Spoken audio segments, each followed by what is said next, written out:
ያ ቪዲዮ ሲደርሰኝ በጣም ነበር የደነገጥኩት የገረመኝ።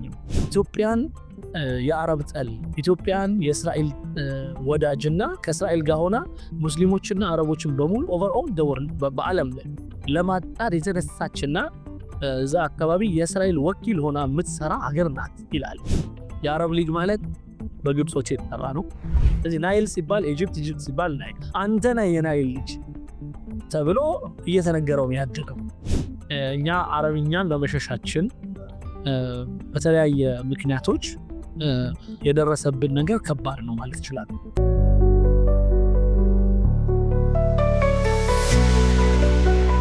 ሰላም ጤና ይስጥልኝ የተከበራችሁ ተመልካቾቻችን፣ ዛሬ እንግዲህ የምናወራው ከግብጽ ጋር የተገናኘ ጉዳይ ነው። በዚህ ዙሪያ የምናወራ በኪንግ ኦፍ አባይ የአባይ ንጉስ ሚዲያ ባለቤትና መስራች ኡስታዝ ጀማል በሽርን እዚህ ስቱዲዮ ጋብዘናል። ኡስታዝ ፈቃደኛ ስለሆኑና እዚህ ድረስ ስለመጡ ከልብ አመሰግናለሁ። እኔም አመሰግናለሁ።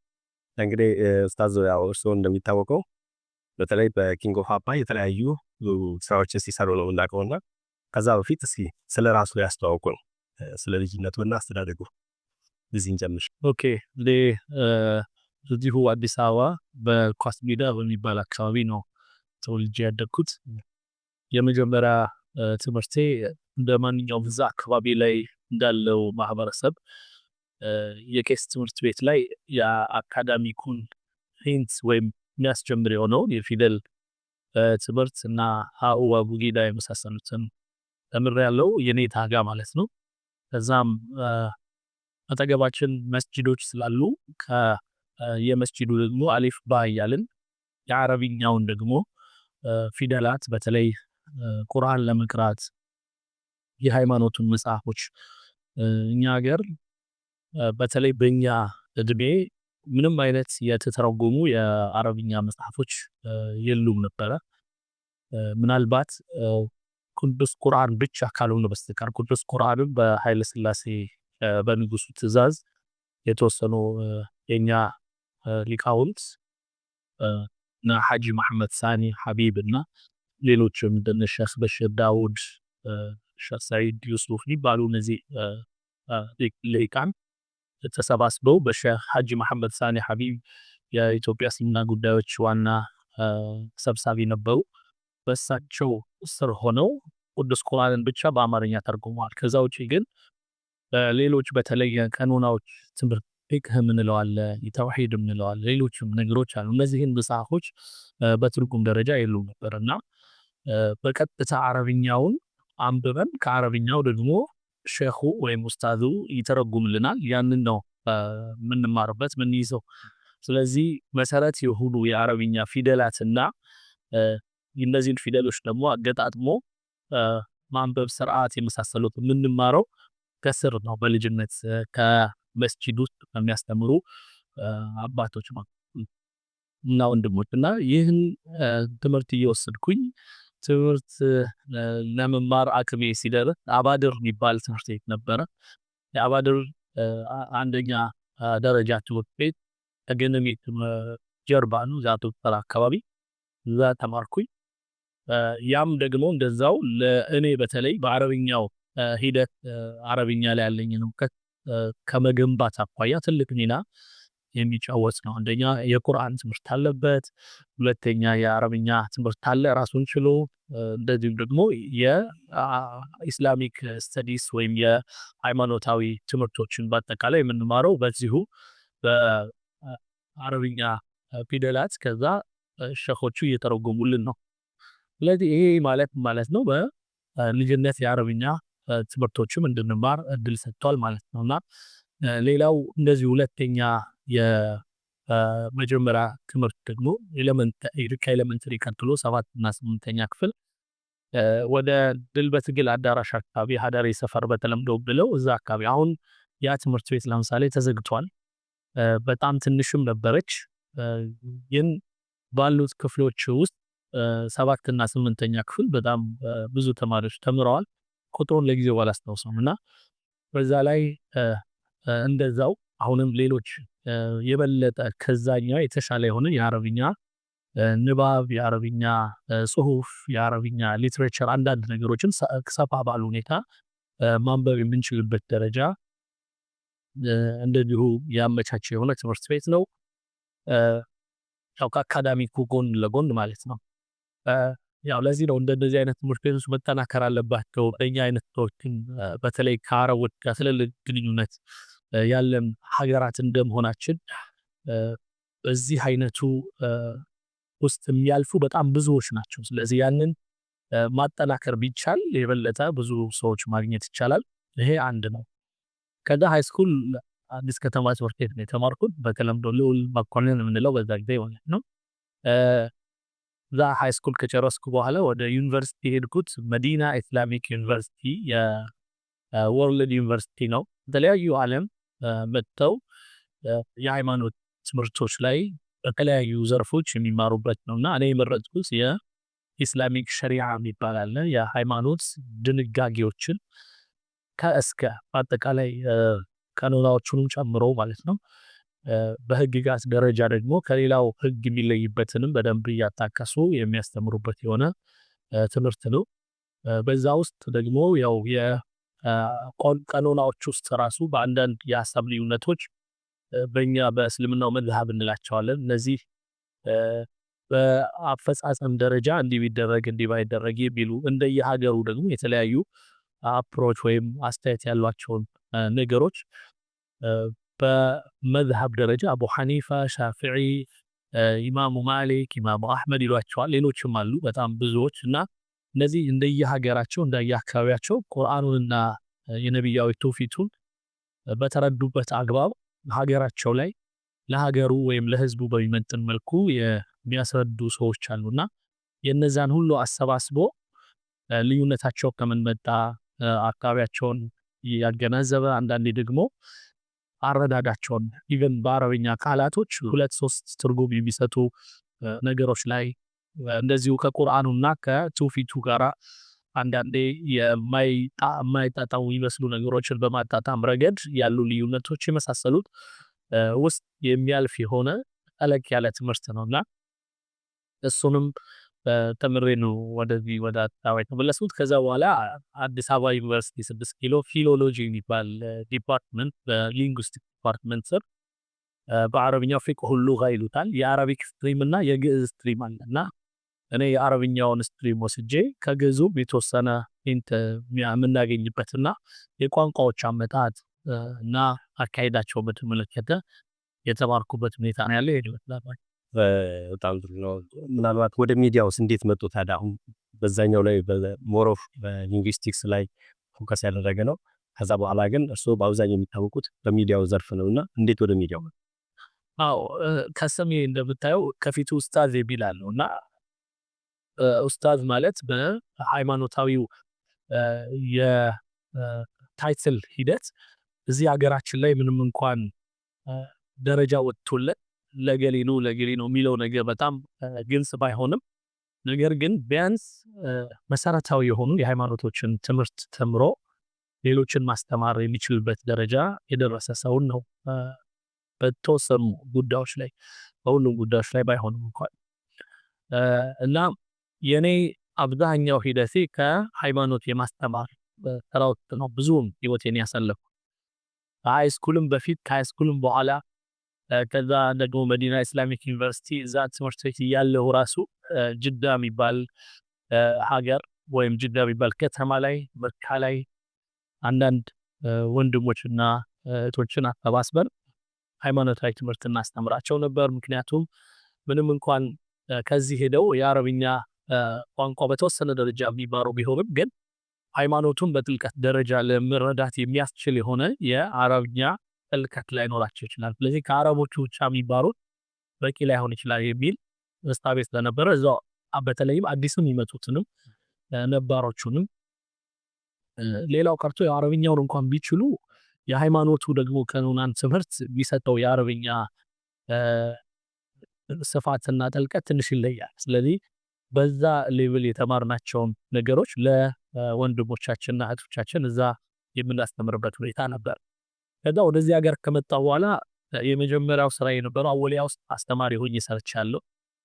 በተለይ ደግሞ በአወሊያ ኮሌጅ ላይ የአረብኛና የሃይማኖታዊ ስተዲ ወይም ትምህርት ላይ አስተምሬያለሁኝ። ከዛ በኋላ አንድ የቁርአን አስተምሮት ላይ በተለይ ሚሞራይዜሽን ይሄ በቃል የመያዝና ደግሞ የመማር ሂደት ላይ ብዙ የሚሰራ አንድ ድርጅት ነበረ።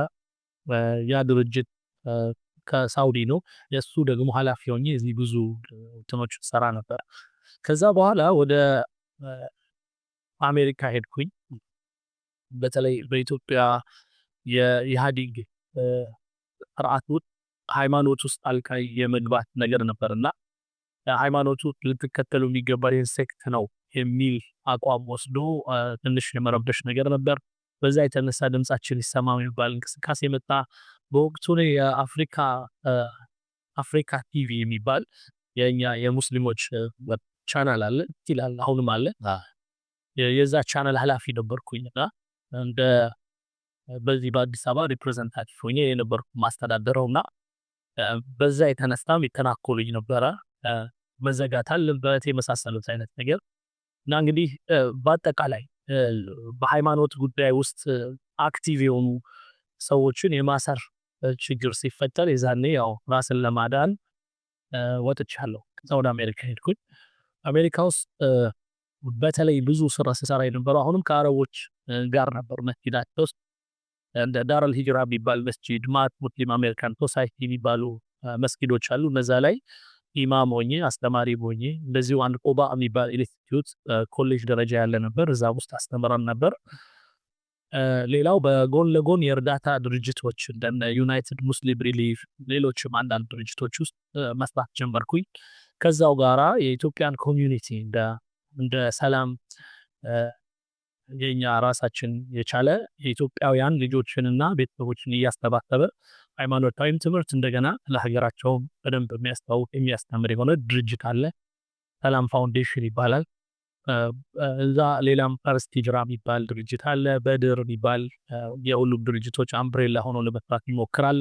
እነዚህን ድርጅቶች ጋር በሙሉ ይቻለኝ ያህል ተባበር ነበርና በማስተማርም በመማርም አብሬ ከነሱ ጋር ብዙ አሳልፌያለሁኝ።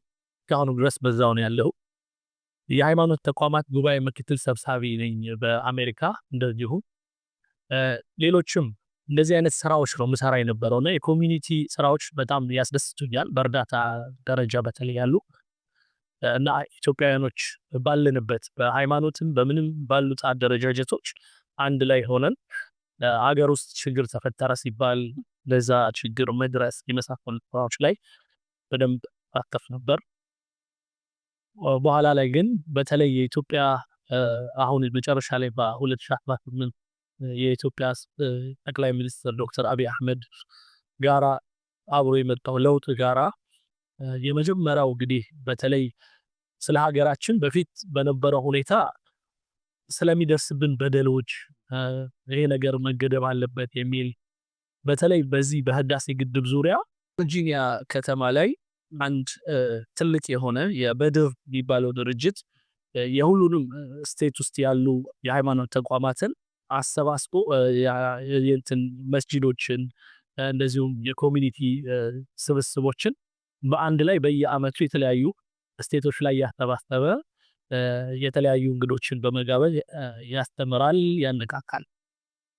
በዛ ፕሮግራም ላይ ጠቅላይ ሚኒስትሩ እንዲገኙ አሰብኩኝ እና የአብይ ኮሚቴ በወቅቱ የእሳቸውን አቀባበል የሚያደርገው የኮሚቴ ውስጥ አባል ሆኜ ነበር። የዛኔ በኤምባሲ ደረጃ ከተለያዩ ተቋማት ከተለያዩ እንደዚሁ የሲቪክ ማህበራት የተውጣጡ ሰዎች ነበሩ እሳቸውን ለመቀበል እየተዘጋጁ የነበረውና እኔም የሙስሊሙን ማህበረሰብ በመወከል እዛ ውስጥ ገብቼ ነበር እና እንትኑን ሰማሁት መርሃ ግብሩን እና እንዲህ ቦታ ሄዳሉና ከዛ ውስጥ ያው ሁለቱ ሲኖዶስ በወቅቱ እዛ በአሜሪካ ፕሮግራም ያደርጋሉ የሚል ፕሮግራም ነበርና የሃይማኖት አባቶች ለዛ ከሆነ እኛም ጋር ሙስሊሙ በአንድ ላይ የሚሰባሰብበት እድል ስላለ እዛ ቢመጡ ጥሩ ነው የሚል ሐሳብ ነበረኝና ያንን የሚገባቸው ሰዎች ኮንታክት አድርጌ እንዲሳካ ሆኗል እና መጡ። እኛም ጋር የአርብ ቀን ነበር ጠዋት ላይ እዛ ቄሶቹ ጋር ከቆዩ በኋላ በከሰዓቱ ፕሮግራም እኛ ጋር መጥቶ እና በጣም ቆንጆ ንግግር ነበር ያደረጉት። በጣም ነበር የሳበኝ ንግግራቸው። በወቅቱ እንደውም ቪኦኤ እንትን ቃለመጠይቅ ጠይቆኝ ነበር እና እኔ እንደዚህ አይነት ነገር አይቻላንቅም በሀገራችን ደረጃ ስለ እርቅ የሚያወራ ስለ አንድነት የሚያወራ ስለ መደመር የሚያወራ ስለ ይቅርታ የሚያወራ ስለ ፍቅር የሚያወራ እና በዚህ ደረጃ ደግሞ ሀምብል ሆኖ ወረድ ብሎ ህዝቡን ለመገናኘት በደንብ የሚሰራ የሆነ ሰው በእኔ እድሜ ቢያንስ አላጋጠመኝም። እኔ ያየሁት መንግስቱ ኃይለማርያምን ነው። በጣም ልጅ ሆኜ ቢሆንም ግን እንዴት አይነት ሁኔታ እንደነበረ እናውቀዋለን። በቴሌቪዥን ራሱ ስናየው ምንፈራ ይመስለኛል እና በዛ ደረጃ ከዛ በኋላ ደግሞ የመጣው የኢህአዴግ መንግስት ምንም እንኳን መጀመሪያ ላይ ለቀቅ ብሎ በአረብኛ ምንም ይባላል አባባል አለ ተመስከን ሐታ ተተመከን ይላል። መጀመሪያ እስክትመቻች ምስኪን ሆይ ይላል። ከዛ የዛ አይነት አፕሮች ነበር በጣም ከዛ በኋላ ግን እንደፈለክ ተወድባቸዋልና ወደዛ ነው የመጣው በተለይ የህዋቱ ስርዓት ወይም የኢህአዴግ ስርዓት። ስለዚህ ከዛ በኋላ እንግዲህ ትንሽ አንድ ተስፋ የሚሰጥ ትልቅ ነገር ያየንበት መንግስት እንደሆነ አየሁኝ። በዚህ ደረጃ ነው ከህዳሴ ግድቡ ጋር በተያያዘ የነበረን። ከዛ በኋላ ግን ልክ ይሄ ሁኔታዎች ካለፉ በኋላ እና በዚህ ጥሩ የሆነ የሀገራዊ ስሜት ውስጥ ባለሁበት አንድ ወዳጄ ሳዲቅ አህመድ ይባላል የቢቢኤን ይባል አንድ ትልቅ እንትን ነበር የሬዲዮ ፕሮግራም ነበር በሙስሊሞቹ እና ለዩቲዩብ አሜሪካ ውስጥ ነበር የሚሰራጨው ግን ኦቨርኦል ደወርልድ ነበር እና ያው አንድ ቪዲዮ ላከልኝ። ያው ከአረብኛ ጋር ያለኝ ግንኙነት ስለሚያል ሃይማኖቱም ስለማስተምር ስለሚያል መሐመድ አልዓሩሲ ከ10 ከሚባል ቴሌቪዥን ጋር ሁለት ጋዜጠኞች ጋር ይከራከራል ይወያያል እና ያ ቪዲዮ ሲደርሰኝ በጣም ነበር የደነገጥኩት የገረመኝም። ምክንያቱም እኔ መዲና ኢስላሚክ ዩኒቨርሲቲ ውስጥ በሳውዲ ማለት ነው ስማር በአዝሃር የሚባል የግብጽ ዩኒቨርሲቲ አለ እና ይሄኛው ደግሞ የሳውዲ ነው። የግብጽና የሳውዲዎቹ ከሚፎካከሩባቸው ነገሮች አንዱ በዚህ በዩኒቨርሲቲ ደረጃ እና እነዚህ የመዲናዎቹ ዩኒቨርሲቲ የሳውዲዎቹ ከግብጾቹ ብዙ ይጋብዛሉ የነሱንም ርዕዮተ ዓለም ወይም እነሱ አስተሳሰብንም ወደዛ ለማሰራጨት እና ግብጾቹንም ለመያዝ ማለት ነው እና በጣም ብዙ ናቸው። እኛ ጋር የተማሪዎች ብዛት አንፃር ስታየው ምናልባት ብዙ የሚባል ደረጃ ነው እነሱ ያሉትና ግብጻዊዎቹ። ስለዚህ እንተዋወቃቸዋለን፣ አብረን ነው የምንበላው፣ እንሄዳለን፣ እንመጣለን፣ አብረን ነው የምንሰግደው። ከዛ በኋላ አንዳንድ ጊዜ ከኢትዮጵያ ነኝ ስትል አረ ኢብን ኒል ይላል። ምን ማለት ነው? እኔ የናይል ልጅ ነኝ ይላል እና ይሄን ሲለን እኛም የናይል ልጅ በሚለው በቃ ለሰስ አድርገን ነበር ምናልፈው። ግን በዚህ የህዳሴው ግድብ ላይ በተለይ ከሙሊት ጋር መቃረብ ጋር ተያይዞ የህዳሴው ግድብ በደንብ ማንሰራራት በደንብ በስሪት ደረጃ በጣም እየሄደ ያለበትን ሁኔታ በደንብ የሚያሳይና በሁለቱ በመሐመድ አልዓሩሲ እና በሁለቱ ጋዜጠኞች መካከል የሚደረገው የነበረው ውይይት ኢትዮጵያን የአረብ ጠል ኢትዮጵያን የእስራኤል ወዳጅና ከእስራኤል ጋር ሆና ሙስሊሞችና አረቦችን በሙሉ ኦቨርኦል ደወርልድ በአለም ላይ ለማጣር የተነሳችና እዛ አካባቢ የእስራኤል ወኪል ሆና የምትሰራ ሀገር ናት ይላል። ሌላም እናንተ ያንን ነው የምታስፈጽሙት፣ አንተ ሙስሊም ሆነ እንዴት እንደዚህ ታደርጋለህ እያለ ደግሞ በመሃል ያሸማቅቀዋል። እና ሌላም በጣም ከግድቡም ጋር በተያያዘ እንደዛው እኛ በልጅነት የተማርነው ውሃ ለምሳሌ ከሆነ አካባቢ የሚፈስ ከሆነ ዝም ብሎ በተራው የሰው ልጆች ግንኙነት ማለት ነው አንድ ወንዝ ከላይ በኩል ይመጣ ከሆነ ያኛው ሰውዬ መጀመሪያ ይጠቀም ነው የሚለው፣ ከዛ በኋላ ለሚከተለው ሰው ያስተላልፍለት ነው የሚለው። እንዲህ ነው ራሱ ተፈጥሮም እንደዛ ነው፣ ብታዘውም የሚሆነውም እንደዛ ነው። እና ይህንን ነገር በተጋጨ መልኩ ያ ውሃ የኛ ነው እያሉ የሚያወሩት እና ሌላ ብዙ ውሃ አላችሁ ዝናብ አላችሁ እናንተ ምናምን እያሉ ነው የሚያወሩት። እና ምንድነው የሚባለው ነገር? ይሄ ለእኔ የመጀመሪያው መነሻ ነበር። ከዛ ከሳዲቅ ጋር ምንድነው የላክልኝ ምንድነው ያሰማኝ ነገር በጣም ግራ ገብቶኛል። አንተም ሳውዲ ኖረሃል፣ እሱም ኖሮ ነበር፣ እኔም እዛ ነው የኖርኩት። ለአረቦች ያለን አመለካከት ሁላችንም እናውቀዋለን። ልብሳችን አንዳንዴ ያው የአረቦች ልብስ ነው፣ ኢቭን እስልምና ስንል ከእስልምና ጋር አያይዘን የአረቦችን ባህል ምግባቸውን፣ ልብሳቸውን፣ መቀመጫችንን መጅሊስ አረቢ እንላለን። መንዲ ነው ምናምን ነው የምንበላው ራሱና እስልምናውን ከነሱ ባህል ጋራም ሳይቀር የተቀበልናቸውና ሌላው ቀርቶ አንዳንዴ በአረቡና በእኛ በሙስሊሙ በተለይ ወርልድ መሃል ያለው ግንኙነት ከሃይማኖትም ከባህልም ከምንም አልፎ የነሱ ትኩሳት የፖለቲካቸው የነሱ የተለያዩ ስብራቶችም ሆነ እንትናቸው የተያዘ ነው። ሁሌ ልባችን ወደ እነሱ የተንጠለጠለ። ለምሳሌ አንድ ሙስሊም ሆኖ እዚህ አገር ላይ ስለ ፍልስጤኖች የማይጨንቅ ሰው አይኖርም። እዚህ ሙስሊም ሆኖ እነ ሁስኒ ሙባረክ በፊት ከነ ጀማል አብዱልናስር ከእስራኤል ጋር በነበራቸው ጦርነት ጊዜ ማይጨነቅ አልነበረ። ከዛ አኳያ ነው አባቴ እኔን ጀማል ያለኝ። ጀማል አብዱልናስር እሱን አስቦ ማለት ነው። ብዙ ልጆች አሉ እኔ እንኳን በኮሌጅ ያስተማርኳቸው ስማቸው ሰዳም ይሆናል። ሰዳም ሁሴን በወቅቱ ያ ሁሉ ቦምብ ሲወርድበት ከአሜሪካኖችና ከተለያዩ ሀገራት የተውጣጡ አካሎች ምንም እንኳን የተወሰኑ የአረብ ሀገሮች ቢኖሩበትም ማለት ነው እኔ የሰማሁት ነገር ግን ፈጽሞ ኢትዮጵያን አይወክልም፣ ኢትዮጵያኖችንም አይወክልም። ስለዚህ ህብረተሰቡ ምን እየተባለ እንደሆነ መስማት አለበት የሚለውን ሁለታችን ተወያይተን ወሰንን እዛው ላይ እና እንዴት ላደርግ ሰው ተርጉመዋል። ኦኬ ስለዚህ እዛው ቢሮ ነበርኩኝ። ኮምፒውተር እና ሳምሰንግ ብቻ ነው ያለኝ። ስለዚህ ሁልጊዜም የሃይማኖትም ትምህርት ማስተምረው በዚህው በሳምሰንግ በፎኔ ነው በቴሌፎኔ። ስለዚህ ቴሌፎኔን እዛው ወጣርኩኝ። እዚህ ጋር ደግሞ ኮምፒውተሬን ዴስክቶፕ ፊት ለፊት ከፈትኩትና ኖርማል አይነት በሆነ መልኩ እሱ ይጫወታል እኔ ተረጉመዋለሁ እና በዚህ አይነት መልኩ ለህዝቡ እንዲሰማ አደረግኩኝ። በወቅቱ ዘሀበሻ የሚባል ሌሎችም አንዳንድ ቪዲዮዎች ነበሩና እንደሰሙት አስተላለፉትና ነገሩ በጣም ጎነ፣ በጣም ጮኸና የመጀመሪያው ቪዲዮና ብዙ ሰዎች ከዛ በኋላ ደወሉልኝ። ይሄ ነገር በጣም ነው እኛንም ያስተነገጠን፣ ስለዚህ መቀጠል አለበት፣ ምን ይላሉ በደንብ ማወቅ አለብን ወደሚለው ሀሳብ መጣን።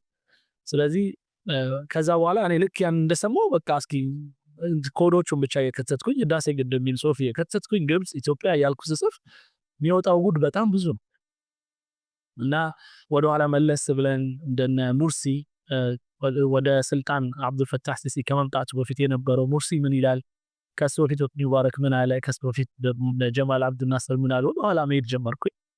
በደንብ ቪዲዮዎችን የተገኙትን ቢያንስ እስከ 16 ምናምን ዓመት ዩቲዩብ ከጀመረ ጊዜ ጀምሮ ያሉትን በሙሉ የሚቻለኝን ያህል ማየት ጀመር እና ከዛ ውስጥ ቀልቤን የሳበውንና በትክክል ኢትዮጵያኖች ሊሰሙት ይገባል የሚለውን ቪዲዮዎች መተርጎም ጀመርኩ እና ይሄን ይመስላል የመጀመሪያው እንትናችን። ከዛ ኡስታዝ ጀማል በሽር ነበር የሚለው የኔ የዩቲዩብ እንትን።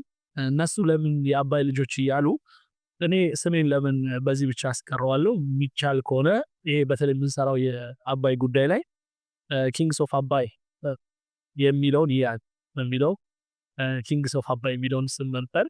ምክንያቱም እነሱ የአባይ ልጆች ከሆኑ ከኛ ከሆነ አባይ የሚሄደው እኛ ንጉሶች ብንባል አይበዛብንም፣ እናት አባት ከሚለውን በላይ ነው ብዬ ኪንግ የሚለውን መርጫ ያለው ኪንግስ ኦፍ አባይ።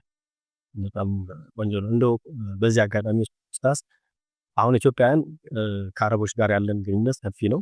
ያለንበትም አካባቢ በቅርብ ርቀት ላይ ነውና በተለይ አረብኛ በስፋት አለመነገሩ በስፋት እንድንማረው አለመደረጉ እዚህ ጋር ለግንኙነቱ ትልቅ ተጽዕኖ አሳድሯል ብሎ ያስባሉ። በጣም እኛ የተከበብነው ማለት በሚቻል ደረጃ በአረቦች ነው። ብዙዎቹ ግንኙነቶቻችን ከአረቦች ጋር ነው። በትንሹ ሙስሊሙ ለምሳሌ ወደ ሐጅ ዑምራ እያለ በየአመቱ ወደ ሳውዲ አካባቢ ይሄዳል። ይሄ ሃይማኖታዊ ግዴታዎች ሃይማኖታዊ ቀኖናዎቹ ከሆኑት አንዱ ነው። ይሄ ግማሽ የሚሆነው ማህበረሰባችን በትንሹ ከአረቡ ጋራ የተሳሰረበት የሆነ አንድ ሃይማኖታዊ፣ ሁለተኛ ደግሞ የሃይማኖቱን ተከትሎ የመጡ ቅድም የጠቀስናቸው ካልቸሮች አሉ።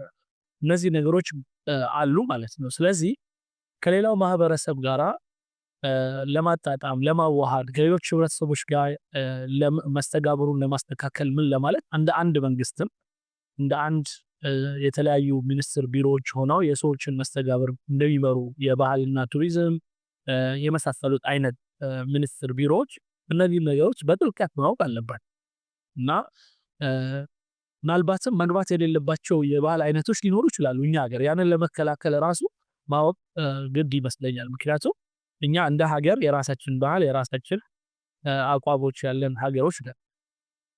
ከሌሎች ምንም አይነት ነገር ስናመጣ ስንወርስ ያ ነገር የኛ ጋር ያለው እንትን ያለው መስተጋብር ጋር ምን ያህል አብሮ ይሄዳል የሚለውን ማየት አለብን። ለምሳሌ እንደ በትንሹ ሺሻ የሚባል ነገር የመጣብን ከአረቦች ሀገር ኑሮ እናውቃለን። ምን ያህል በአሁኑ ሰዓት ህብረተሰቡን እየበከለው እንደሆነ እናውቃለን። እንዲህ አይነት ይሄ ምሳሌ ነው ትንሹ ምሳሌ። ግን ከዛ ውጪ ሌላ በእሳቤ ላይ የተመረኮዙ ከሃይማኖት ጋር የተያያዙ አንዳንዶቹ ደግሞ ከካልቸር ጋር የተያያዙ ሌላው ሃይማኖትን ተላብሰው ወይም ሃይማኖትን ሽፋን አድርገው የዛ የየሀገሩ ፖለቲካ ኢንክሉዲንግ ግብጽ እና ሌሎችንም ያካተቱ የሆኑ ነገሮች ከሰዎች ጋር አብሮ ይመጡብናል ማለት ነው። እና እነዛን ነገሮች ካውንተር ለማድረግ እነዚህን ነገሮች ለማወቅ አውቆ ሆነ ሳይታወቅ ሰርገው የገቡ የሆኑ አጉል ባህሎችን እና አጉል እሳቤዎችን ለመከላከልም ሆነ አብሮ ነገሮችን ለማስተናበር ግዴታ የአረብኛ ቋንቋ ማወቅ የተሻለ ነው። ምክንያቱም አረብኛ ባወቅን ቁጥር የበለጠ ጉዳዮችን ስለምናውቃቸው ማለት ነው። በፖለቲካው ሂደትም እንደዛው እንደነ ሙርሲ ለምሳሌ መሐመድ ሙርሲ ወይም ከሱ በፊት የነበሩት ነገስታት ሀገራቸው ላይ በአረብኛ የሚወያዩዋቸውን ነገሮች ጋዜጦቻቸውን የመሳሰሉት ትኩረት ሰጥተን የምናይበት ሁኔታ አይኖርም። ምክንያቱም ለቋንቋው ራሱ መጀመሪያ ቦታ ስላልሰጠን። ስለዚህ የፈለጉትን ነገር በፈለጉት አይነት መልኩ እየሰሩ ያወሩብናል፣ በአለም ላይ ይነዙብናል። በተለይ ደግሞ እኔ ግብጾችን የተለየ እይታ አለኝ። ከግብጾች ነው አረቦቹ ላይ ተጽዕኖ ደርሶ አረቦቹ እኛን የሚያዩበት እይታ የተንሻ ብዬ ነው ማምነው። ስለዚህ በተለይ ግብጽን ቀጥሎም ሌሎቹንም ያተኮረ ያማከለ የሆነ የፖለቲካ ካልቸር የመሳሰሉት እንትኖች እይታዎቻችንን ከነሱ ጋር በተያያዘ የምናጣጥምበት ዲፕሎማሲያችንን የምናጠናክርበት ብዙ ጊዜ ለምሳሌ ከኢትዮጵያ ወደ ሳውዲም ይሁን ሌሎች አካባቢ የሚመደቡ አምባሳደሮች አረብኛ የማይችሉ ናቸው። ምክንያቱም አረብኛ በዲፕሎማቲክ ደረጃ የአረብኛን ቋንቋ በደንብ ተምሮ እንዲወጣ የሚያስችል የሆኑ ዩኒቨርሲቲዎች የራሳችን እንደዚሁ ማዕከላቶች ምናምን የሉንም። ከውጭ ሀገር ብዙ ጊዜ ተምረው የሚመጡት የሃይማኖት ትምህርቶች ነው የሚማሩት።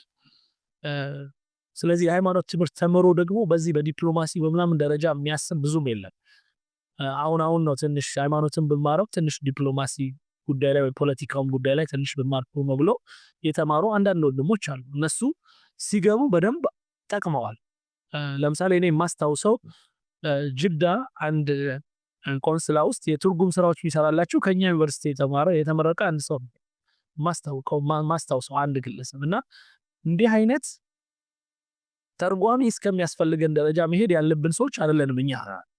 ምክንያቱም በጣም ሪች ሀብታም በጣም ብዙ አረብኛ ተናጋሪ ብዙ አረብኛን በደንብ ከአረቦቹ በተሻለ መልኩ የሚያውቁ የሆኑ ትላልቅ የሃይማኖት ሊቃውንት አሉን እኛ እና እነዚህን ሰዎች ተጠቅመን ብዙ ወጣቶችን ማሰልጠን ማፍራት እንችላለን። እኔ እንደተባርኩባቸው የአባደር የአወሊያ እነዚህ አንዳንድ ትምህርት ቤቶች አሉ እንደ ጃሊያል የመኒ አሁን እንደገና ዑመር ሰመተሪ ይባሉ በጣም ጥሩ ግብአት ሊሆኑ የሚችሉ ትምህርት ቤቶች ነበሩ። እነሱ አሁን ብዙዎቹ ከስመዋል። ይሄ የሆነበት ምክንያት ለአረብኛ ያለን እይታ የተንሻፈፈ ስለነበር። አንዳንዴ ከሃይማኖት ጋር አያይዘን የሃይማኖት ውድድር ውስጥ በመግባት ይህ ሃይማኖት ከጠነከረ እኛን ይውጠናል ወይም እኛ ላይ ተጽዕኖ ያሳድራል የሚል እሳቤ ስለነበረ አረብኛውን የመጨቆን ስለዚህ እነዚህን ትምህርት ቤቶች እንደውም ማግለል ስራ በጣም ይሰራ ነበር። ስለዚህ ይሄ ጥፋታችን ነው። አሁን ላለንበትም ራሱ በጣም ሰፊ የሆነ ትግል ውስጥ የከተተል አንዱ ይሄ ይመስለኛል። ስለዚህ በአጠቃላይ ለአረብኛና ለአረቦች ያለን እይታ በፖለቲካውም ይሁን በሌሎቹ ሂደቶች ጥሩ አልነበሩም ብዬ አምናለሁ። ግን ደግሞ ተጨባጭውን ስናየው ግን ልጆቻችንን ወደ አረብ ሀገር እንልካለን፣ ከአረብ ሀገር የሚመጣ ገንዘብ እንቀበላለን። ግን ልጆቻችን ምን እየደረሰባቸው ምን ብናደርግላቸው ነገሮችን ማስተካከል እንችላለን የሚለውን እሳቤ ግን የሚሰጠን የሆነው የፖለቲካውም የዲፕሎማሲውም የማህበራዊውም እይታ ሊያርምልንና ሊያበጅልን የሚችሉትን አካሄዶች ግን ይሄድን አልነበር። ስለዚህ አሁን ላይ አይ ቲንክ ነገሮች ተቀይረዋል፣ ብዙዎች ነቅተዋል፣ መንግስትም ጭምር አሁን ላይ ከፍ ያለ ጥያቄ ሁሉ እያነሳ ነው። የአረብ ሊግ ለምሳሌ ለምን አንሆን? እኔ ሁሌ የማነሳው ነገር አለ። አሁን አረቦቹ የኛን ይህንን አይነቱን አካሄድ ስላወቁ ተመቻቸው እነሱ። ስለዚህ ይኸው ያልነው ይሄን ነው። አረቦችን ጠል ናቸው እነሱ፣ በዛው እስልምናንም ጠሎች ናቸው የሚለውን እንትን በደንብ ለማስተጋባት ተመቻቸው። አንድ ምክንያቱም የሊቱ የሚሄዱበት አካሄድ የተሳሳተ ስለሆነ አንድ። ሁለተኛ የጎረቤት ሀገሮች የሆኑትን ጅቡቲ፣ ኤርትራ እና ሶማሌን እንዴት አድርገን አረብ ሊግ ውስጥ አስገብተን እንደውም የበለጠ ለምን አንከባቸው የሚል እንትን በዛ ማለት ነው። ይህንን የሚሰማ አንድ አረብ ደሴት ሊያደርግህ ይመቸዋል ማለት ነው። ስለዚህ ለብቻ አጥሮ በሶማሌ በምንድነው ሰው በጅቡቲ በኩል ከዛ በሱዳን በደንብ ኦልሬዲ የሄደችለት ናት። ስለዚህ እነሱ አረብኛ ተናጋሪም ስለሆኑ የአረብ ሊግ ቢገቡ እንኳን ብዙም እንትን አይሉም። ነገር ግን በሶማሌና በኢትዮጵያ መካከል በቋንቋ ደረጃ ስንሄድ እኛ ግዕዝ የሚባል ቋንቋ አለ፣ አማርኛ የሚባል ቋንቋ አለ፣ ትግርኛ አለ። እነዚህ ቋንቋዎች የቤኒሻንጉል ወንድሞቻችን አረብኛ ተናጋሪዎቹን ደግሞ ስንጨምራቸው ከዛም በኋላ ደግሞ ራሱን አረብኛውን ፉስሐ የሚባለው ወይም ይሄ ክላሲካል አረቢኩን ደግሞ እንደኛ በሃይማኖቱም ይሁን በሌላ መልኩ የተማረ ደግሞ ቁጥር ስታየው አንዳንዴ አረብ ሀገር ነን ብለው ከቆሙት ሌሎች ለጆርዳን ምናምን ሀገሮች ቁጥር የበለጠ በአረብኛ ተናጋሪነታቸው እና ሴሜቲክ የሆነ ከአረብኛ ቋንቋ ጋር በሃይማኖት ስንመጣ ደግሞ አንዳንዴ እንደውም ሰብሰብ ብለው ኢማራት፣ ሳውዲ ምናምን ሰብሰብ ብለው የኛን ኢትዮጵያኖች ሙስሊም ቁጥር አይደርሱም። ይህን የሚያክል ትልቅ የሆነ እድል ይዘን ይህንን ፓርት በሙሉ ሸሽተን እድሉን ሜዳውን ሁሉ ለነሱ ሰጥተናቸው እነሱ ሶማሌን በቋንቋ ደረጃ ወደ ኩሽ የቀረበ ምንም አይነት ከአረብኛ የራቀ የሆነ ፈጽሞ አሁን ለዚህ ነው አሁን ነው ገና ሶማሌዎቹ ራሱ በሶማሌላንድ እና በሶማሊያ መካከል የነበረው ችግሮች ሲመጡ አረብ እያሉ በጣም ሲያወሩባቸው እኛ ሶማሌዎች ነን አረብ አይደለን ማለት ጀመሩ አንዳንድ ሶማሌዎች በግልጽ። እና አንድ ማቃው ትልቅ ሸህ ነገር አለ እዛ አሜሪካና ደወልኩለትና አንድ ቀን ሶማሌ ነው ሰውየው፣ ሼክ መሐመድ አልኩት፣ መሐመድ አልአዝሃር ያውም አልአዝሃር እዛ እንትን ነው የተማረው ምንድነው ይባለው ግብጽ ነው የተማረው። እና ሼክ መሐመድ አልአዝሃር ያል እናንተ ሶማሌዎች አረቦች ናችሁ እንዴ አለ።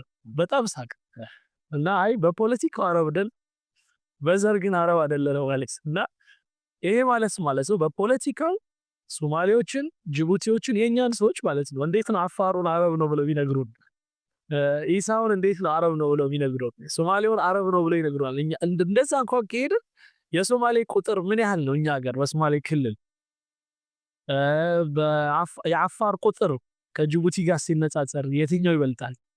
ሌላው ቀርቶ አሚራቸው እኛ ጋር ያለው የነሱ የአፋሮቹና ይሄ ነገሮች ተደማምረው እኛ ነበርን የአረብ ሊግ መሆን ካለብን መሆን ያለብን አረብ ሊግ ውስጥ አባል መሆን ያለብን ከሆነ አይደል? ግን እኛን ለማራት እኛን በተለያየ ጊዜ በአረብ ሊጎች በመግለጫ ደረጃ ቢሆን እንኳን የፈለጉትን ለማለት እንዲመቻቸው እና ከሌላው ዓለም ጋር ያለንን በተለይ ከአረቡ ዓለም ጋር ያለንን ግንኙነት ለመበጣጠስ ይሄዱበት ሂደት ነው። የአረብ ሊግ ማለት በግብጾች የተጠራ ነው። ኃላፊ ሆነው የሚሰሩት ሁሉ ግብጾች ናቸው። ቅድም ያልኩት የግብጾች የሰላም ከእስራኤል ጋር የሰላም ስምምነት በፈረሙበት ጊዜ ብቻ ነው የአረብ ሊግ ሊቀመንበር ሌላ ሰው ሆኖ የሚያውቀው ግብጾች ናቸው ብያለሁ። በየጊዜው ከግብጽ የውጭ ጉዳይ ሚኒስትር የሆነው ሰው እንትን ሲል ወይ ሪዛይን ሲያደርግ ወይ ሲወጣ የአረብ ሊግ ባይ ዲፎልት የአረብ ሊግ ሊቀመንበር ይሆናል። በዚህ መልኩ አሁን ነው እንደውም አረቦቹ ራሱ እስከ መቼ ድረስ በእኛ በግብጽ የምንመራው እኛስ የአረብ ሊግ አባል ሊቀመንበር መሆን አንችልም ብለው ለምሳሌ ሳውዲ ጠይቃለች፣ ኢማራት ጠይቃለች ለመጀመሪያ ጊዜ። ስለዚህ እኛ አረብኛን ለመሸሻችን በተለያየ ምክንያቶች የደረሰብን ነገር ከባድ ነው ማለት ይችላል። እንግዲህ እርሶ ላለፉት 78 ዓመታት በተለይ በርካታ ጉዳዮች ላይ ሲሰሩ ነበር ከግብጽ ጋር በተያያዘ በሚዲያው አማካኝነት ማለት ነውና በዚህ ሂደት ውስጥ የነሱ ምላሽ ምን ነበረ? በተለይ ከግብጾቹ በኩል ምን አይነት ምላሽ ነበር የሚሰጥ? አዎ የአረቦቹ ምላሽ በተለይ ከኛ በኩል በአሁኑ ሰዓት እኔ በተለይ በደንብ ካወቅኩ በኋላ ከዛም በፊት በነገራችን ላይ ያው ባደረኩት ወደ ኋላ መለስ ብሎ የመበርበር ሂደት ከኛ የቀደሙ በአረብኛው ላይ ስራ የሰሩ ሰዎች ነበሩ። ከዛ ውስጥ በጉልህ በጣም ምስጋና የሚገባቸው እና ትልቅ ስራ የሰሩ ሰዎች መካከል አምባሳደር ማህሙድ ድሪር ይገኛል። አምባሳደር ማህሙድ ድሪር በአረብኛ ቋንቋ ችሎታቸው በጣም ትልቅ ችሎታ ያላቸው ናቸው። የግብጽ አምባሳደር ሆና በአምባሳደርነት ሌቭል ራሱ ብዙ ጊዜ አቋምን በጣም እንደ ልብ የማንሸራሸር እድል ብዙ የለም። እንደዛም ሆኖ ግን የነሱ የግብጾቹ ግፊት ግን በጣም ከባድ እና ሆን ብለው አናደውህ የሆነች ነገር እንድትናገር ይፈልጋሉ። ከዛ ያንን ለሚዲያ ግብዓት ለማድረግ ማለት ነው። እና ያንን ሁሉ ባየንበት ሁኔታ ከስቱዲዮ አንዳንዴ ይሄን ውይይት አልፈልግም ብሎ እስከ ማቋረጥ ደረጃ የሚያስደርስ እልህ አስጨራሽ የሆነ እንትኖች ውይይቶች በአልጀዚራ በግብፁ ደግሞ የተለያዩ ሚዲያዎች አልበለድ፣ ኤምቢሲ ምናምን የሚባሉ በጣም ብዙ ጣቢያዎች ላይ ክርክር ሲያደርጉ አይተናቸዋል። እና ይሄ በጣም ደስ የሚል ነገር ነው። ግን እንዳልነው በጣም ትንሽ ነው ማለት ነው። አንድ ሰው፣ ሁለት ሰው፣ ሶስት ሰው በጣም ትንሽ ነው እንደ ሀገር ሲታይ። ስለዚህ ለኔ የህዳሴው ግድብ አንደኛው ሙሊት ሁለተኛው ሙሊት እየተባለ ባለበት ጊዜ እነ መሐመድ አልዓሩሲ እኔ ሌሎችም ሰዎች እዚህ ውስጥ መቀላቀላችን እና በዛ ያሉ ወጣቶች በተለይ በዚህ ላይ በሃይማኖት ሙስሊሞች የሆኑ አብዛኛው ሌሎችም ደግሞ እንደ አምባሳደር ዘሪሁን ሌሎችም ምናምን አሉ በእንግሊዝኛ ደግሞ የሚገቡ ማለት ነው። እነዚህ ሁሉ ሲደማመሩባቸው ለነሱ ጎርፍ ነው የሆንባቸው። አይተውት የማያውቁት አይነት ነው። እንዴ አንዳንዶቹ አንተ ኢትዮጵያዊ ነህ ብለው ሁሉ ይጠይቁናል። በፍጹም ኢትዮጵያ ልትሆን አትችልም። አንዳንዴ ደግሞ ያጣሩና ስለኛ የተማርከው ሳውዲ ነህ ወይም ግብጽ ነው የተማርከው ወይም ሱዳን ነው የተማርከው፣ ከዛ ይሏል እኛው አስተምረን እኛው እንትን ብለን እኛው ላይ ትነሳለህ ይሉሃልና እንዲህ አይነት በጣም የሚገርም የሆነ መደነቅ ነው እነሱ ጋር የመጣው እና ሾክድ ነው የሆኑት በጣም። ለምን ቢባል አንደኛ እያወቁ ውሸት መሆኑንም እያወቁ ውሸቱንም በደንብ በማራመድ ረገድ ማንም ሰው ሃይ የሚላቸው ሰው አለ። በቃ ሁሉም ያለ ብቻ የሚቀበላቸው ይባል። አሁን ግን ነው ይሄ የሚሉት ነገር ውሸት ነው ብለን መነሳት ስንጀምር ሌላው በሃይማኖት ደረጃ ራሱ አንዳንዴ እያጣቀሱ የቁርአን አንቀጽ ምናምን እያጣቀሱ የፈለጉትን የሚያወሩት የነበሩ ሰዎች እኛው ተመሳሳይ ሻስም የተባለው ቁርአን ነው እኛ ለዚህ ያንን ቁርአን ደግሞ ተመሳሳይ ይረከስ አንዳንዴ መሐመድ አልዓሩሲ ጭራሽ በግጥም በምናምን ሁሉ ይገባልና እንደዛ አይነት ወይም በምሳሌያዊ አነጋገሮች በጣም በነሱም እንደውም አንዳንዴ በበለጠ ሁኔታ ምክንያቱም የነሱ የቋንቋ ችሎታቸው ራሱ በቀበሌኛው ወይም ምንድነው ይባለው በሀገር ባራዲኛው ምናምን እንትን የተበከለ ነው። አንዳንዴ ወይም ደግሞ ከሌሎች ማህበረሰብ ጋር በመቀላቀላቸው የተነሳ ይሄ ክላሲካል አረቢኩ የተዳከመበት ሁኔታ ነው። እንደ ግብጽ ሲያወራ የተለየ አክሰንት አለው። ሌሎች እኛ ግን አክሰንታችን ክላሲካል በጣም ጥርት ያለ ለምሳሌ እንዴት ብዬ ልግለጽልህ እንደዚህ አይነቱን ነገር ለምሳሌ በአልጀዚራ ላይ አንድ ሰው ዜና ሲያወራና ግን ደግሞ ከዜናው ወጥቶ ያ ሰውየው ራሱ ከሰዎች ጋር ሲያወራ ሁለቱ አረብኛው በጣም ይለያያል። አክሰንቶቻቸው ይለያያሉ። አንዳንድ የሚጠቀሟቸው ቃላቶች ከሰው አግባብ ልክ ላይሆኑ ይችላሉ እና እነዛን ነገሮች ያቀላቅላሉ እነሱ ምክንያቱም ያደጉበት ስለሆነ ማለት። እኛ ግን እንደዛ አይነት ችግር የለብንም። ምክንያቱም እኛ የተማርነው ክላሲካሉ ነው ራሱ ኦሪጂናል ፉስሓ ይባላል ራሱ። ስለዚህ በዛ ብቻ ነው የምናወራው። አንዳንዴ ለምሳሌ መሐመድ አልዓሩሲ ያደገው ሳውዲ ነው። እሱ በዛ ተጽዕኖ ውስጥ ሊገባ ይችላል ተብሎ ይታሰብ ነበር፣ ግን አልገባም። የሚገርመኝ እሱ እና ያንን ለምሳሌ እንደነሱ ኖርማሉን ወሬ ላውራ ካለ ይችልበታል በጣም እና ሌላ ሰው ይሆንብኛል። ከዛ ሊመጣና ደግሞ ሌላ ይሆናል። በጣም የሚገርም የሆነ ክላሲካል አረቢክ ነው የሚያወራው። ስለዚህ በዚህ አይነት መልኩ ደንግጠዋል በጣም እና አልጠበቁም። ስለዚህ ከዛ ከበፊቱ መጠንቀቅ ጀምረዋል። በፊት እንደፈለጉ ያወሩ ነበረ። ቁጥር ሲጠሩ አይፈሩም። አንዱ ሌላ ቁጥር ይሰራል፣ አንዱ ቁጥር ማንም ሰው ልብ አይለው። ከዛ እኛ ግን በጣም ነው ለምሳሌ አብዱል ፈታህ ሲሲ 1600 ቢሊዮን ሜትር ኪዩብ ውሃ ነው የሚፈስባቸው አለ። ትንሽ ቆይቶ መጣና የመስኖ ሚኒስትሩ 900 ምናምን ቢሊዮን ሜትር ኪዩብ ነው አለ። ሌላው ምናምን ይሄንን ኖቲስ የሚያደርገው እኛ ነን። ስለዚህ ሰብሰብ አድርገን ተስማሙ፣ ቢያንስ ስትዋሹ እንኳን ተስማሙ እንላቸዋልና በተለይ በቁጥር ጉዳይ ላይ በጣም ነው የሚቸገሩትና ሌላም ላይ አንዳንዴ ለምሳሌ የኢትዮጵያ ላሞች ወይም በሬዎች እና የሚጠጡትን ውሃ መጠን በጣም ሀይ ያደርጉታል። ግን ዝም ብለህ እንዲሁ ምንም ሳትለፋ አንድ ላም ወይም በሬ በቀን ስንት ሊትር ይጠጣል ብለህ አባስተህ ስትመጣ የኢትዮጵያ በሬዎች፣ ላሞች ሁሉም ነገር ተሰባስበው 2 ቢሊዮን ሜትር ኪዩብ አይጠጡም በአመት። እና ይሄንን እነሱ በፀሐይ ብቻ አትንነው 20 ቢሊዮን ሜትር ኪዩብ ይጨርሱታል። እዛው ወደ ሜዲትራኒያን ሲ የሚከቱት ውሃ አለ። ከዛ ሩዝ ምናምን ለመዝራት ብለው እስከ ጭናቸው ድረስ የሚደርስ የውሃ መጠን እያዝረከረኩ ወይም ደግሞ እያባከኑ የሚያርሷቸው እርሻዎች አሉ። ያ ግብፅ ውስጥ መደረግ የሌለበት ማለት ነው። እንደ ጥጥ፣ እንደ ሩዝ፣ እንደ ሸንኮራ፣ ሙዝ የመሳሰሉት በጣም ውሃ የሚወስዱ አዝርዕቶችን መጠቀም የለባቸው በመሰረቱ እንደነሱ እንደሚሉት በተለይ ውሃ እጥረት አለብን እንደሚል ሀገር ማለት ነው። ሌላ ተለዋጭ ነገሮች ማሰብ አለባቸው። ስለዚህ እንዲህ አይነትና መሰል ነገሮችን ማጋለጥ ስንጀምር የነሱ ሚዲያ ሌላ ቦታው ነገር ሲሉ ሌላው ቀርቶ ለምሳሌ በሙርሲ ተሰብስበው በምንድነው ይባለው በፓርላማቸው ተሰብስበው እንዲናረጋቸዋል ነው የሚለው በጣም አሳፋሪ ነገር ነው። ያንን እየደጋገምን እያወጣን እንዲህ ይብላቸዋል እኮ እናንተ መቼ ነው ታዲያ የኢትዮጵያን ልማት የምትወዱት እናንተ ብለን ስንጠይቃቸው በጣም ነበር የሚደነግጡት። ስቲል ድንጋጤ ውስጥ ናቸው። አልፈው ግን እንዲህ ኮሚኒኬት ለማድረግ እንደዚህ ለማድረግ አይሞክሩም አሉ። በጣም የሚገርም በቅርቡ ራሱ ለምሳሌ ከግብፅ መጥቶ ኢትዮጵያ ፋና ላይ ይመስለኛል ኢትዮጵያ ቴሌቪዥን ውስጥ የኢትዮጵያ እንግዲህ መንግስት ቴሌቪዥን ውስጥ ቀርቦ የግብፅን አቋም የተቃወመ በትክክለኛው አካሄድ የቱ እንደሆነ እያሰመረ የተናገረ ሰው አጋጥሞናል።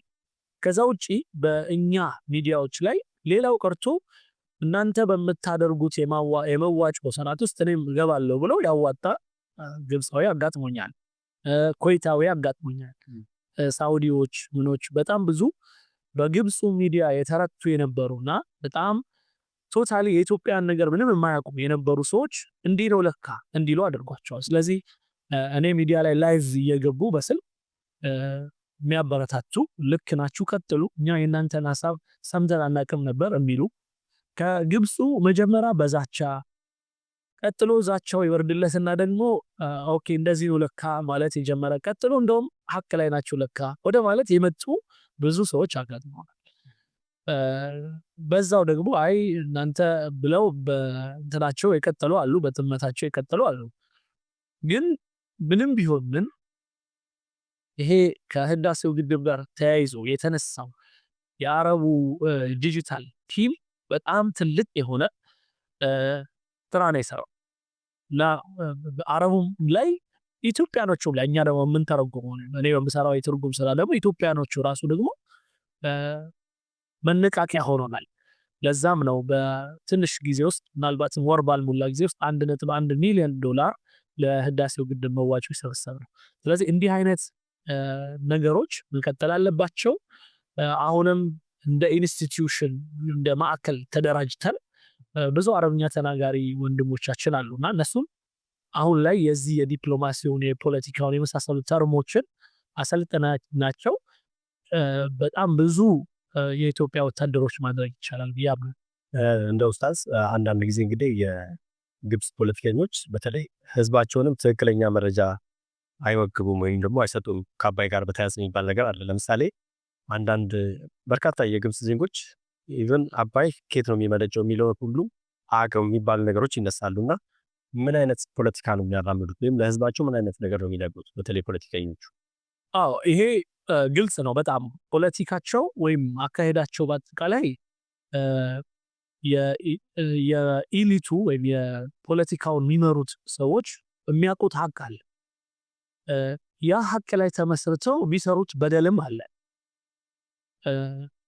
ለምሳሌ እነሱ ራሳቸውን የሚነግሩት ነገር የውሸት የሆነው ነገር ምንድነው? ከኢትዮጵያ የሚመጣው ውሃ ሌላ ወንዝ፣ ሌሎች ወንዞች፣ ሌሎች ሐይቆች፣ ሌሎች ደግሞ በዝናብ ጊዜ የሚመጡ በጣም ብዙ ውሃ ስላላት ያንን ትጠቀም። ብሉ ናይል ግን እነሱ እንደሚሉት አኒሉል አዝራቅ ሰማያዊ ውሃ ማለት ነው። እኛ ጥቁር አባይ የምንለው ማለት ነው። ይሄ ግን የኛ ነው። ይህንን ውሃ የኛ ስለሆነ ይህንን ለማግኘት የምንሄድበት ሂደት ደግሞ አንደኛው እና የመጀመሪያው በጦርነትም ሞክረዋል።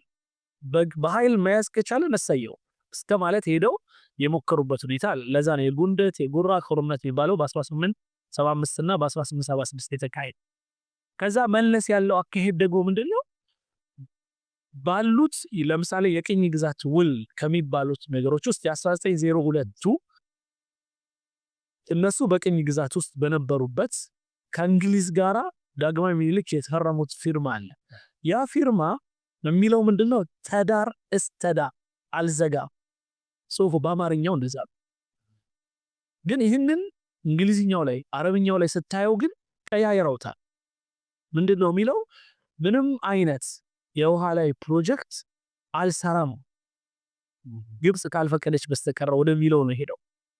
አንድ በል ሁለተኛ የ1929ኙ ኢትዮጵያን ያላካተተ ታችኛው እንደነ ዩጋንዳ፣ ሩዋንዳ፣ ብሩንዲ፣ ታንዛኒያ ከዛ ኬንያ የመሳሰሉትን የሚመራው የነበረው ሌላው ቅኝ ግዛት አካልና በዚህኛው ሳይድ ደግሞ ሱዳንንና ግብጽን የሚያስተዳድረው የነበረው ቅኝ ግዛት የውሃውን ክፍፍል እንደፈለጉ ለማድረግና ራሳቸው ለራሳቸው በሚመቻቸው መልኩ ያደረጉት ውል አለ። እዛ ውል ውስጥ ለግብጽ የቪቶ ድምጽ ይሰጣል። የድምጽ ተአቅቦ የመስጠት አቅም ይሰጣታል ማለት የመከልከል እና ይህንን እንደዚሁ የሚጠቀሙበት ነገር። ስለዚህ ይህንን በይፋ ወጥቶ መናገር በጣም ይከብዳል ኢቭን ለህዝባቸው። ስለዚህ ያለው እድል ምንድነው? የተለያዩ እውነታዎችን መደበቅ ነው። ለዛ ውስጥ አንዱ ምንድነው? የኢትዮጵያን ስም በናይል ዙሪያ እንዲነሳ አለማድረግ የመጀመሪያው። ስለዚህ ሐይቋ ለምሳሌ ኢትዮጵያ ናይል ሲባል ኢትዮጵያ የሚባል ነገር እንዳይነሳ ማለት ይሄ አንዱ ትልቁ ስራ ነው። ስለዚህ ጣና ሐይቅ የሚለው አሁን ነው መነሳት ይጀምራል። ስለዚህ ጣና ሐይቅ ብትለው አንድ ግብፃዊ ምንድነው ብታወራው የሚል አያውቅም፣ ምንም ነገር አያውቅም። ስለዚህ ምን እንዲያቃርገውታል? 10-15% ብቻ የሚመጣበት የሆነውን ቪክቶሪያ ሐይቅ እሱን ሞር ፕሮሞት ያደርጉት የኢትዮጵያን ኢግኖር እንዲደረግ ማለት የኢትዮጵያ ፈጽሞ እንዳይታሰብ። ስለዚህ ቪክቶሪያ የሚለውንም ደግሞ ዲፕ ገብተው አስተምሩት። ኢቭን ሌላው ቀርቶ እኮ ቪክቶሪያ ቢባለው ዩጋንዳ ነው ያለው ከዩጋንዳ ነው ይመጣል ቢሉት እኮ ትንሽ ይጠራጠር ነበር። እንዴ ዩጋንዳዎችስ ምናምን ሊል ይችል፣ ግን እንደዛ እንዲል አይፈቀድለትም። ቪክቶሪያ ይሉታል በስሱ። ከዛ ውጪ ናይል፣ አስዋን፣ ሰደል አሊ ወይም ትልቁ ግድብ። በነገራችን ላይ አስዋን ማለት በአብዛዎቹ የተገደበ ግድብ በጣም ሩቅ ነው ወይ በ40 ምናምን እስከ 50 ምናምን ባለው። ይሄኛው ደግሞ በ60 ተጀምሮ 70 ምናምን ላይ ያለቀ የሰደል አሊ ይባል። ስለዚህ ሁለት ትላልቅ ግድቦች ነው ያላት፣ ሌሎችም ግድቦች አሏት። ስለዚህ እነዚህ ግድቦች ውሃ እንደሚሰጧት አይነት ኬትም ይምጣ ግልጽ ባልሆነ መልኩ ብቻ ይሄ ውሃ ያንተ ነው። ስለዚህ ናይል ሲባል ኢጅፕት ሲባል ናይል አንተ ነህ የናይል ልጅ ተብሎ እየተነገረው ያደገው እና በናይል የመጣ ምናምን የናይል ግጥም ነው፣ ናይል ትምህርት ቤት፣ ናይል ምግብ ቤት፣ ናይል መርከብ፣ ናይል ምናምን።